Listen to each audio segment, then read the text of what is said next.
This message goes out to the radical Democrats, the leftists, the socialists, and to the radical right, the rhinos, the Republicans, the neocons, and the globalists. We spent years doing it your way, putting swamp rats into positions of power in the cabinets and in other forms of authority. And it's done. It didn't work. We are now on the verge of collapse as a republic. Now it's time to do something different. So when you complain that Trump is putting in all these Washington outsiders, well, that's just too bad for you. A Vox headline, Trump really could empower RFK Jr. to wreck public health. From the New Republic, Trump officially gives RFK Jr. a chance to destroy the country's health.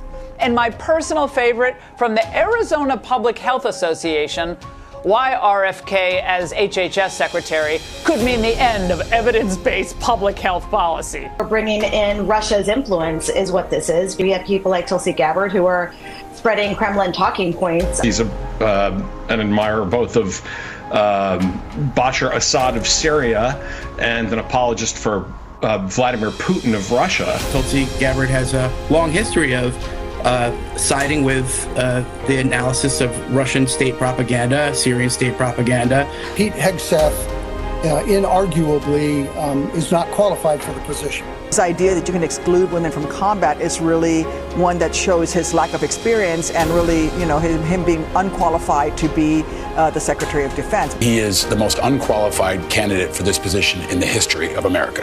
A Republican friend of mine who's also friends with Matt Gaetz told me last night he thought this appointment was the worst thing that's ever happened to the country. This is the first step, likely, in Trump's revenge tour against the Department of Justice. He is the exhibit A to weaponization. I mean, we are in pure George Orwell 1984 land. We can't let Donald Trump's extreme MAGA agenda go unanswered or unopposed. Zone defense isn't going to work. We're going to have to go man on man. We need to borrow from our British friends and appoint a shadow cabinet to fight back against the worst abuses of a second Trump administration. 75 million people demanded that we do things differently, that we have a change. And they gave a mandate to President-elect Trump to do it differently. And he is. He's putting people in the levers of power that are going to change things up. What they're worried about is that they're going to get swept away with the rest of the swamp rats. And you look at all the people who are gnashing teeth and rubbing their knuckles because they're afraid that they're going to lose their jobs. Well, they probably are. This is my message to the Republicans on the Senate committee that's going to recommend the vote for these cabinet appointments.